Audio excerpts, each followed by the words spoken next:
Un serpent à sonnette mord rarement, à moins qu'on le provoque.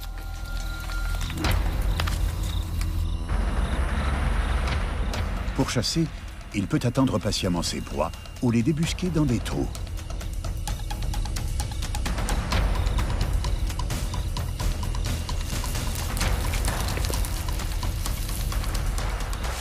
Il attaque en 5/10 de seconde et mord sa proie avec ses crochets remplis de venin, contrairement à la plupart des serpents qui étouffent leurs victimes.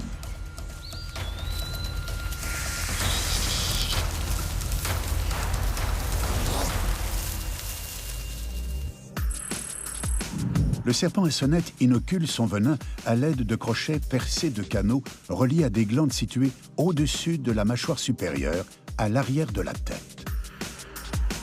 Pendant la morsure, les muscles autour des glandes se contractent pour envoyer le venin dans les crochets. Au repos, ces derniers se replient contre le palais.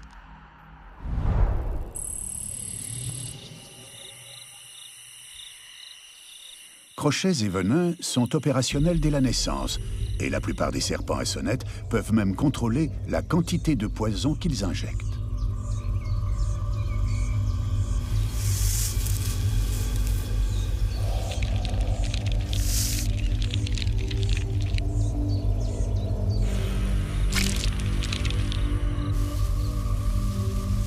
Le venin a pour effet de détruire les tissus et d'empêcher le sang de coaguler.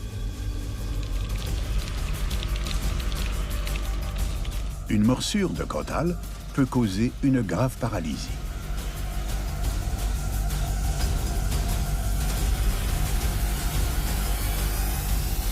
Quand la proie est mordue, elle ne meurt pas immédiatement et semble même pouvoir s'enfuir.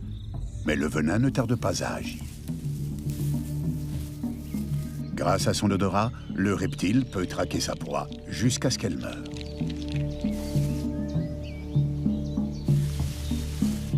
En se servant de sa langue et de son museau, il localise la tête de sa victime et l'avale en un morceau.